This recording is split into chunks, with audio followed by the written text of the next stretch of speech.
Ida Ayu dari Kota Depok, CGP Angkatan 10. Pada tugas modul 3.1 demonstrasi konseptual ini tentang pengambilan keputusan berbasis nilai-nilai kebajikan sebagai pemimpin, saya akan mewawancarai dua kepala sekolah yang berbeda. Yang satu berasal dari Kabupaten Bogor dan yang satu lagi dari sekolah asal saya. Untuk hasil wawancaranya, mari kita simak video selanjutnya.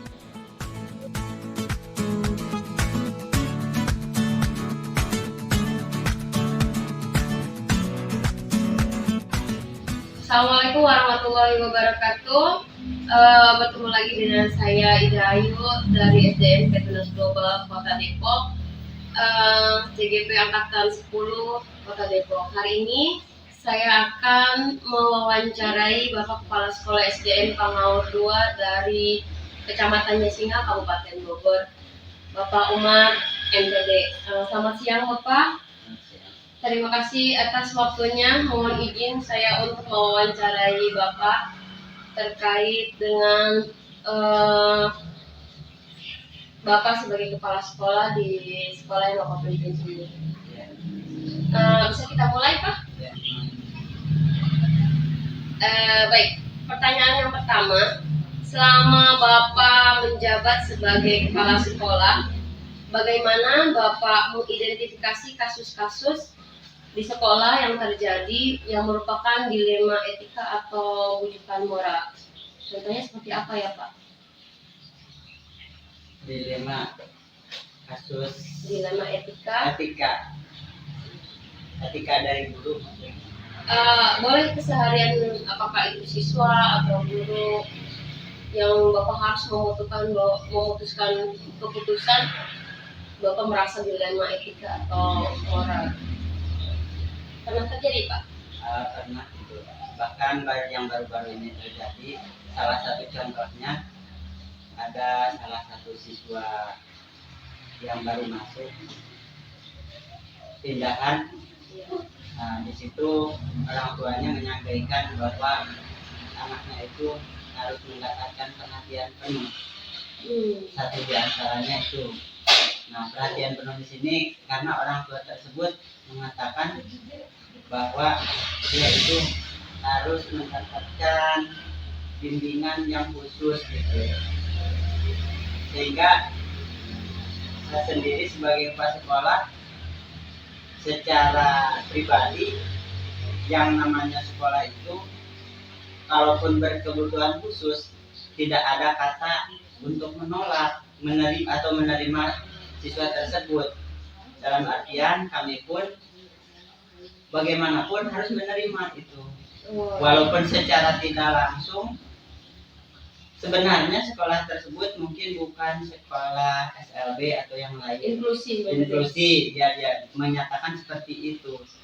Tapi setelah kami berjalan kurang lebih 2 minggu sekarang gitu kan, perkembangan anak tersebut ternyata kalau menurut kami normal-normal saja gitu. Yang awalnya tadi kelihatannya sih secara normatif kita itu kan dalam hati sanubari itu menolak gitu.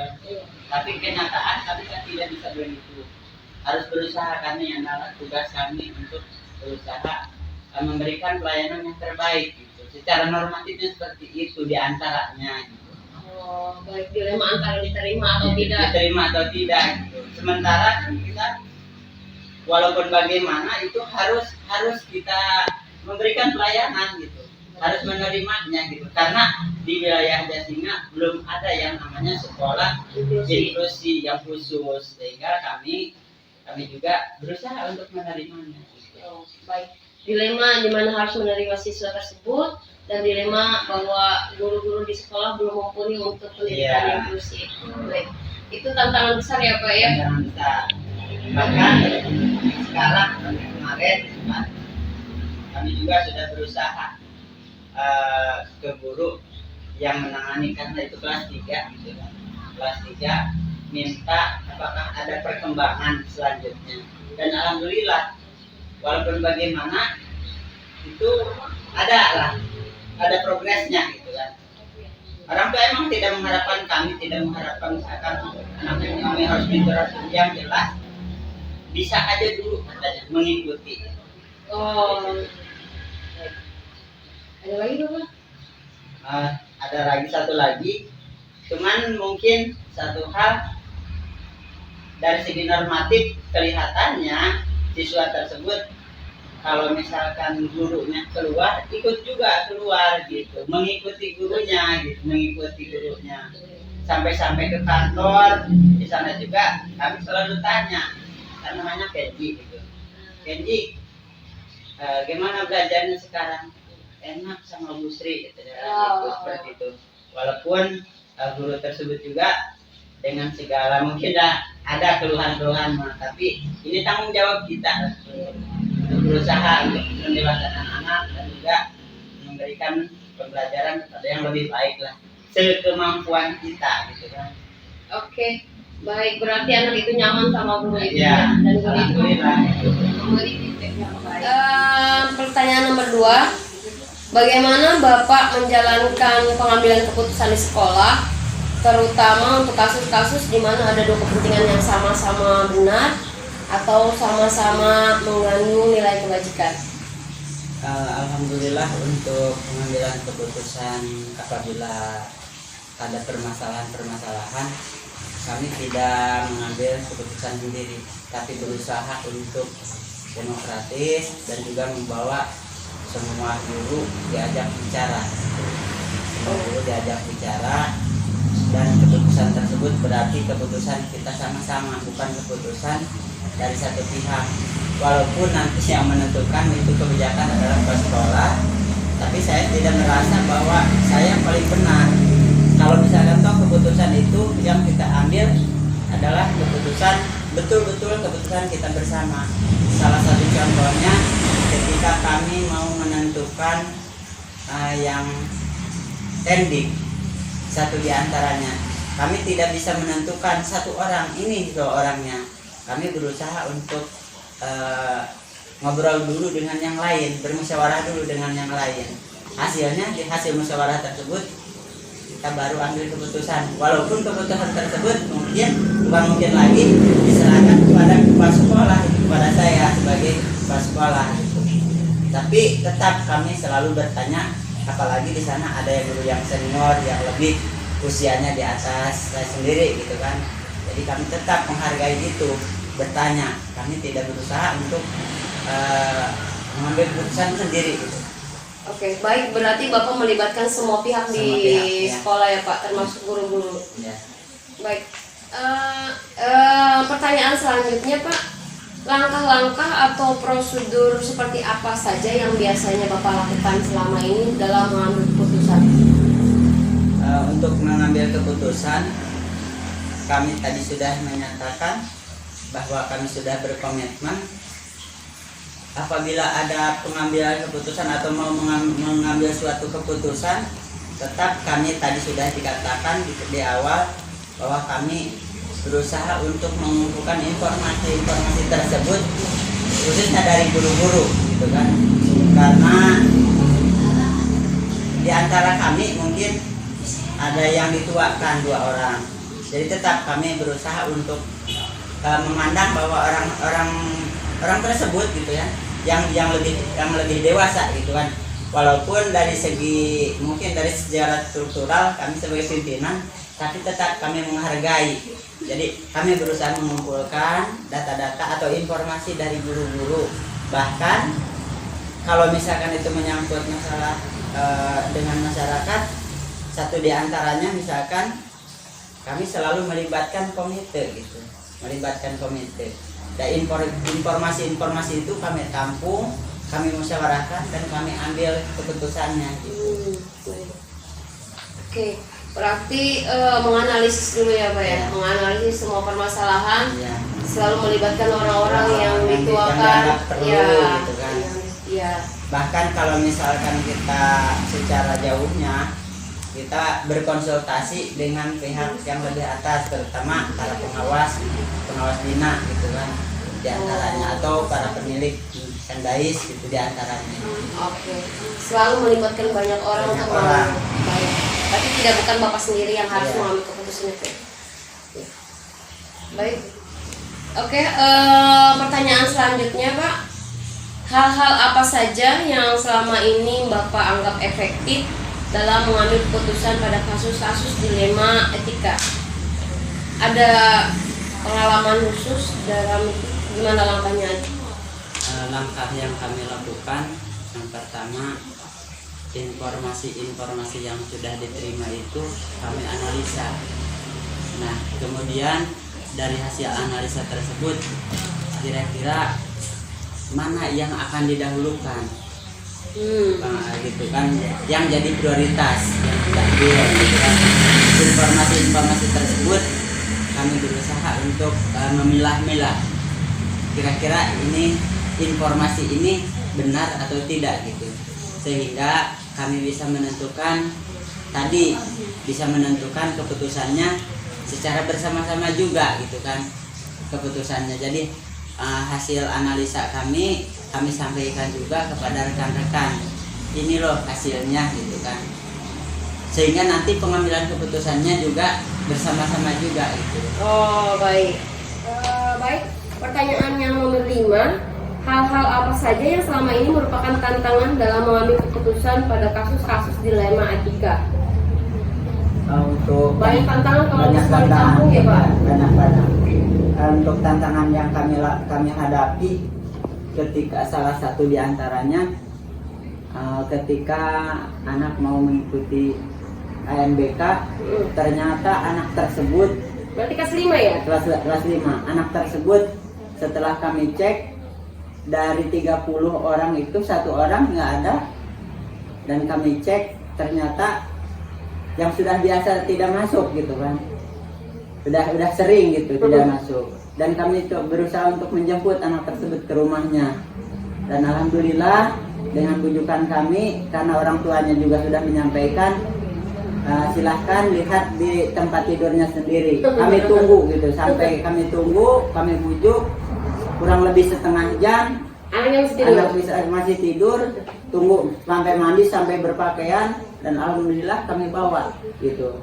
Itu diantaranya. Kemudian tantangan yang lain yang kami temukan, ada salah satu orang anak yang pas ketika mau ANBK juga sama kegiatan ANBK, ternyata dia mau ikut dengan orang tuanya, mengikuti kegiatan orang tuanya. Bawa jalan-jalan? Gitu, kondangan. Jadi tapi untuk hari berikutnya setelah kami kasih pengertian, alhamdulillah dia pas hari itu juga kasih keputusan bisa pulang dan bisa ikut ANBK gitu. Jadi ini diantaranya permasalahan yang ada di sekolah kami, diantaranya gitu. Mungkin masih banyak tantangannya gitu. Ya, yang barusan dihadapi ya, yang baru-baru dihadapi ya Pak ya. Baik, pertanyaan nomor 6. Ada 3 lagi pertanyaan Pak. Pertanyaan nomor 6, apakah Anda memiliki sebuah tata kala atau jadwal tertentu yang sudah ditetapkan oleh sekolah dalam menyelesaikan kasus dilema etika, atau Bapak langsung menyelesaikan di hari itu juga, di tempat itu juga, atau memiliki sebuah jadwal tertentu untuk penyelesaiannya jika kita menemukan kendala-kendala atau permasalahan-permasalahan di sekolah? Lalu kira-kira prosedur seperti apa aja? Yang kami temukan dan yang kami laksanakan kalau untuk permasalahan yang ini, biasanya gitu kan, yang kami laksanakan itu apabila ada permasalahan itu kami selesaikan pada waktu itu juga gitu. Pada waktu itu juga kami berusaha, karena kami punya prinsip, hari ini ada permasalahan, hari berikutnya mungkin akan ada lagi yang lain, sehingga harus berusaha untuk diselesaikan secepatnya gitu kan. Kemudian apabila pengambilan keputusan tersebut juga memerlukan ini, biasanya yang kami lakukan tidak ada tidak ada jadwal tertentu, tidak ada. Tapi bagaimana kasusnya? Kalau misalkan kasusnya dia dipandang berat, kemudian juga memerlukan masukan-masukan dari yang lain, tetap kami juga untuk hari berikutnya diinformasikan sebelumnya. Salah satu contohnya misalkan begini, ketika kami salah satu contohnya misalkan mau menentukan kenaikan kelas, menentukan acara kenaikan kelas tersebut, kami tidak bisa mengambil keputusan langsung hari itu. Baik. Bahkan kami menginformasikan dulu terlebih dahulu kepada komite atau dewan, kepada orang tua, menginformasikan minimal 2 atau 3 hari sebelumnya. Nah gitu, jadi sehingga kalau misalkan kita langsung ada masukan kemudian ada permasalahan, tetap kami menyampaikan dulu terlebih dahulu informasi ke orang tua itu. Baik. Berarti kalau misalkan keputusan itu dalam jangka pendek, hari itu juga Hari selesai. itu selesai diselesaikan. Iya. Itu. Jadi biar nggak membawa ke rumah masalah ya, Pak. Iya. Kalau untuk Betul. jangka panjang harus selalu kan jadwal. harus dijadwalkan gitu. Jadi banyak langkah-langkah berikutnya karena ini pengambilan keputusan untuk bersama juga gitu kan. Oh iya, berarti fleksibel ya, tergantung kasus yang dihadapi. Iya. Pertanyaan selanjutnya yang nomor 7. Apakah ada seseorang atau faktor-faktor apa aja yang selama ini mempermudah atau membantu Bapak dalam mengambil keputusan di kasus-kasus dilema etika? Seperti di awal sudah disampaikan, dalam hal ini pengambilan keputusan untuk dilema apa tadi? Etika. Nah, tetap kami menampung gitu kan. Ya. Informasi-informasi yang disampaikan, kemudian juga tadi dikatakan ada seseorang, tentunya ada yang kami pandang salah satu di antaranya, kan orang tadi kasus yang pertama itu kan disampaikan salah Kenji yang pertama tadi. Iya. Jadi ada tetangganya bahkan guru di situ, jadi kami menampung aspirasi yang dari guru tersebut gitu kan. Jadi ada yang membantu juga, kemudian juga kami berusaha berkonsultasi juga dengan sekolah awal.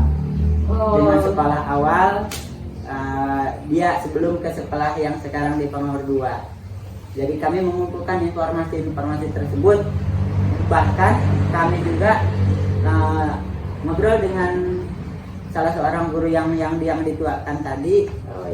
Karena di samping tetangganya yang lain, ini juga ada yang dianggap dituakan gitu kan, guru tersebut. Nah, sehingga informasi kebenaran dari orang tua yang disampaikan tadi gitu kan, kami juga tadi menyampaikan ingin yang terbaik sebenarnya untuk memberikan pelayanan kepada siswa tersebut.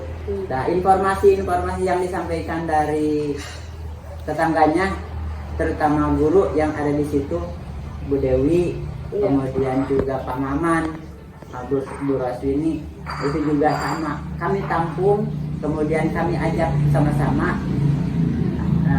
Jadi pengambilan keputusan yang tadi yang disampaikan pertanyaan barusan, biar lebih mudah ya. Biar lebih mudah pengambilan keputusannya. Gitu. Biar lebih mudah dan tidak salah mengambil keputusan ya, Pak ya. Gitu. Iya, selain menganalisis, mengidentifikasi, juga mengajak orang-orang sekitar untuk diajak kerjasama ya. Iya, diajak kerjasama. Sehingga kami itu dalam menentukan keputusan untuk tadi di awal diterima atau tidak. Nah, ini keputusan kami sama-sama itu. Oh iya. Gitu. Dengan masukan-masukan tadi kan ada, apakah ada yang membantu pasti gitu kan? Iya. Gitu. Iya. Oke, masuk ke pertanyaan terakhir, Bapak. Ya. Dari semua yang telah disampaikan tadi, pembelajaran apa yang dapat Bapak petik dalam mengambil keputusan dilema etika? Yang jelas untuk pembelajaran yang kami dapatkan, berarti yang pertama itu memahami pribadi seorang itu tidak hanya lihat dari casing gitu kan, gitu kan.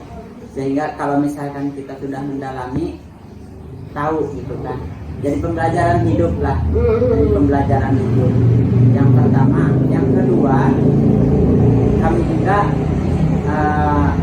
tak jadi tahu gitu kan, siapa yang mendukung kami dan siapa yang kurang mendukung dari rekan-rekan kita gitu kan, rekan dari guru-guru itu sendiri. Tapi alhamdulillah dengan adanya hal tersebut kami selalu berkolaborasi dengan guru-guru yang lain. Kemudian juga yang ketiga tentunya mau menerima masukan-masukan dari yang lain. Jadi kami tidak dalam pengambilan keputusan itu ada informasi atau pendapat orang lain juga yang mempengaruhi terhadap keputusan kami gitu. Nah itu diantaranya 3 hal. Yang pertama pembelajaran hidup. Kemudian yang kedua ya tadi bisa diajak kerjasama. Kemudian yang ketiga kita ya gitu kan mau menerima pendapat orang lain diantaranya gitu. Oke. Baik. Terima kasih banyak atas waktunya Bapak. Semoga wawancara kita kali ini membawa banyak manfaat untuk saya tentunya dan untuk orang-orang yang mendengarkan pembicaraan kami juga. Mudah-mudahan Bapak tetap semangat menjadi kepala sekolah dalam mengambil segala keputusan dan tantangan yang ada di sekolah ya Pak ya. Terima kasih atas kesempatannya. Ini juga mungkin informasi ini kurang memuaskan, mungkin informasi ini kami cuma bisa melakukan hal itu yang mudah-mudahan bisa ada manfaatnya. Apa yang kami informasikan mudah-mudahan jadi bahan pemikiran kita untuk ke depan bisa memajukan khususnya pendidikan Indonesia sekemampuan kita ya, semampu kita. Yang menentukan hasil dan tidaknya itu yang Maha Kuasa. Betul sekali. Oke, banyak pelajaran yang kita dapatkan hari ini dari pembicaraan kita, ternyata termasuk permasalahan-permasalahan yang dihadapi di sekolah, apalagi di sekolah kita yang jauh dari perkotaan ya Pak ya, jauh dari informasi, jauh dari segala macam akses. Tapi alhamdulillahnya bisa terlaksana dengan baik dan lancar ya Pak. Terima kasih. Baik, terima kasih Bapak, terima kasih.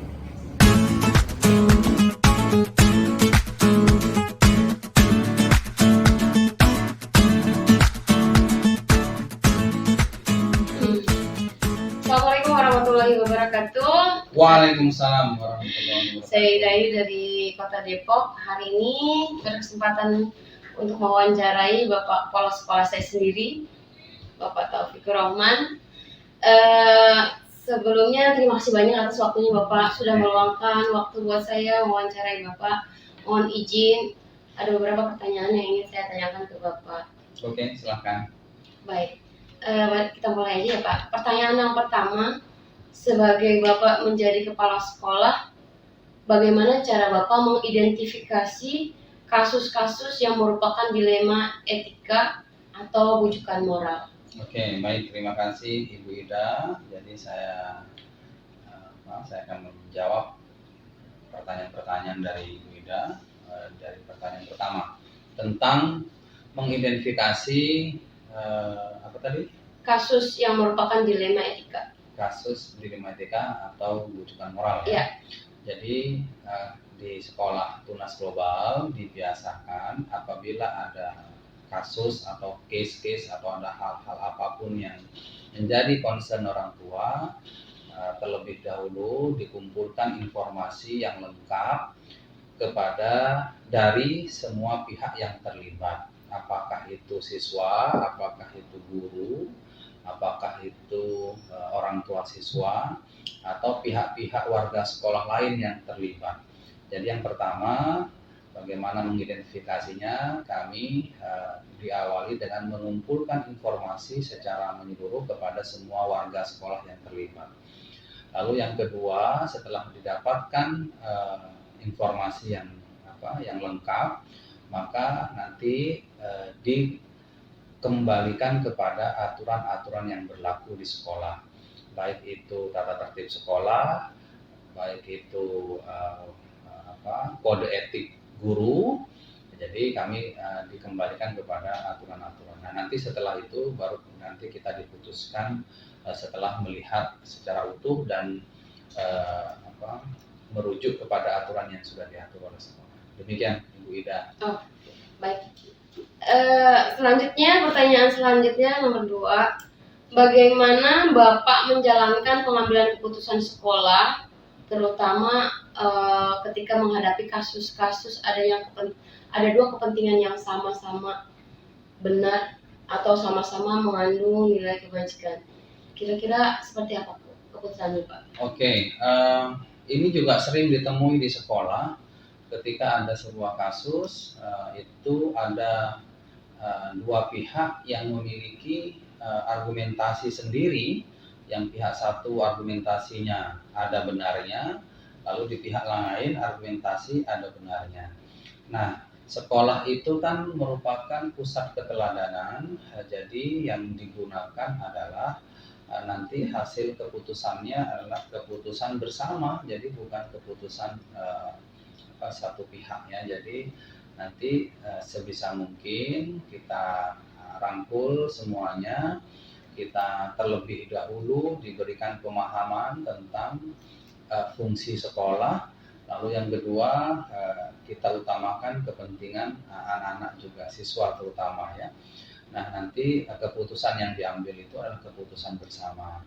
Tentu sebelum diputuskan, maka ada pendekatan secara khusus dari dalam hal ini kepala sekolah kepada pihak yang terkait itu. Nanti digali terus dimotivasi untuk sama-sama ada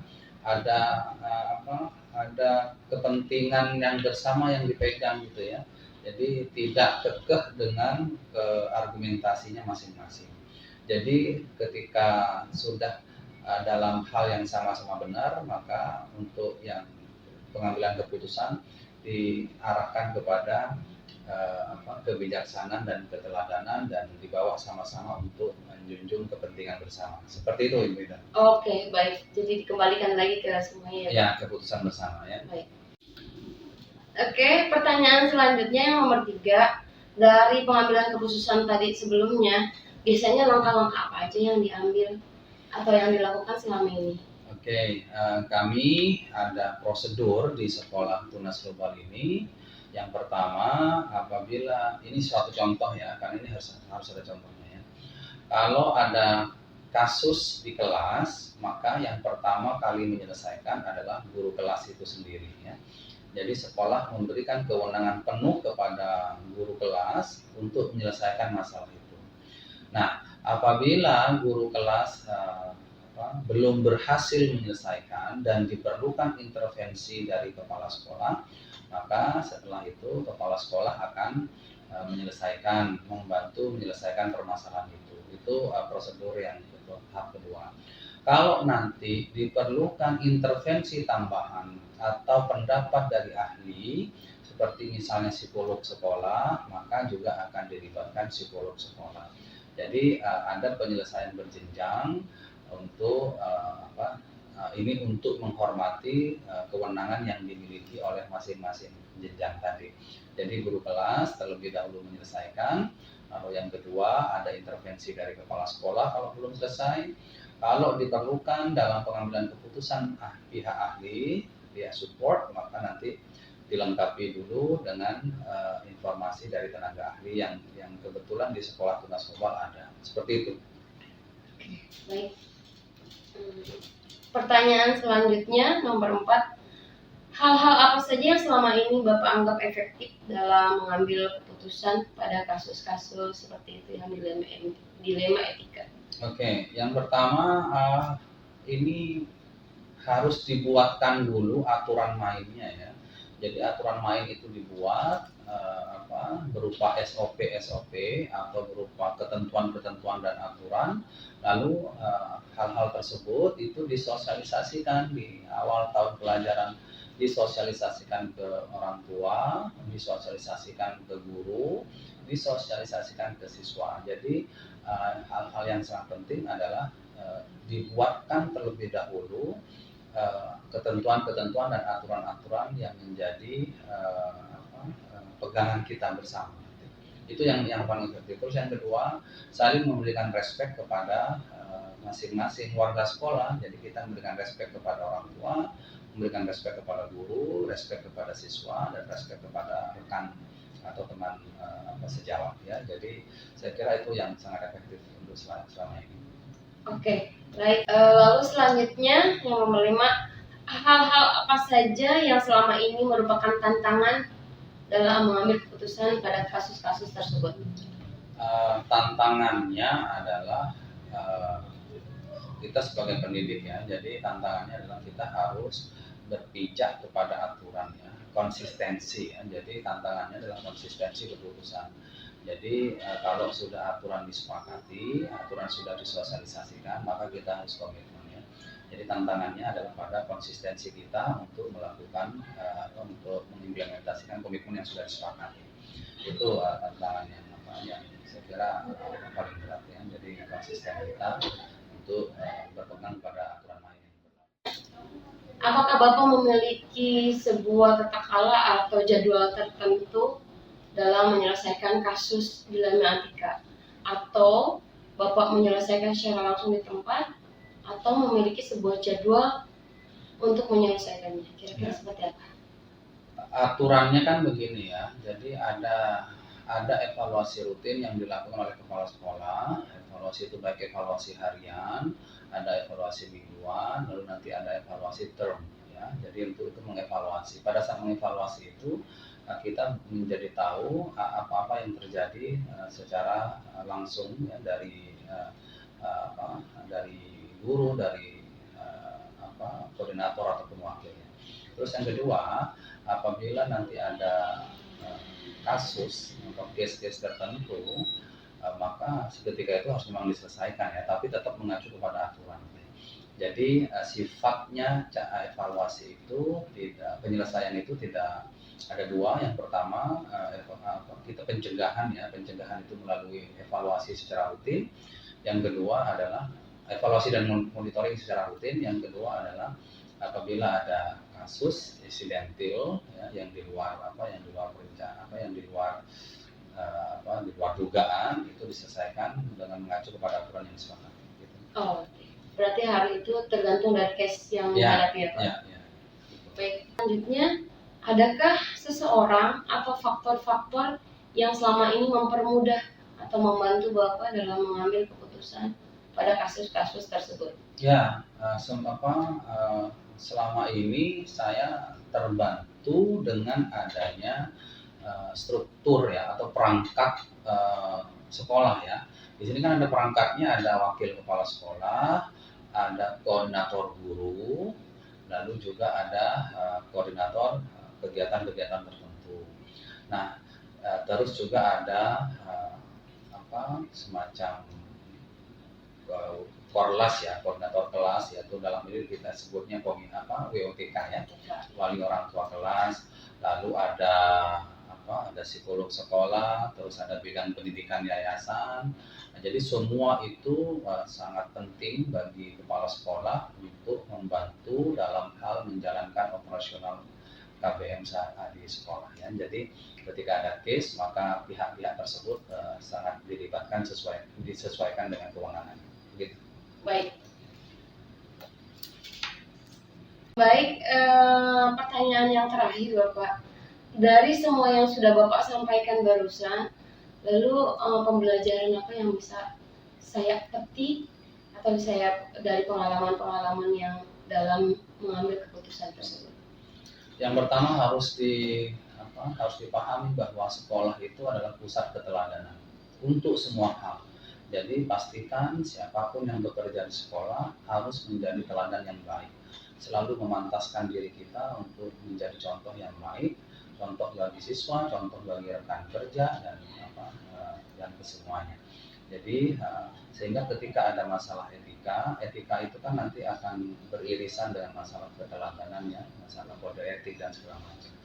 Maka yang bagi saya penting bagi kita semua yang bekerja di sekolah untuk selalu memantaskan diri untuk menjadi uswatun hasanah, teladan yang baik.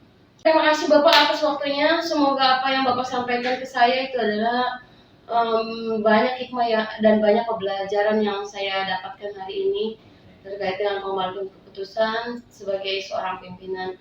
Semoga Bapak tetap sehat. Amin. Alhamdulillah, dan tetap menjadi penyemangat buat kami di sekolah. Terima kasih Bapak. Okay. Assalamualaikum warahmatullahi wabarakatuh. Waalaikumsalam warahmatullahi wabarakatuh. Sukses.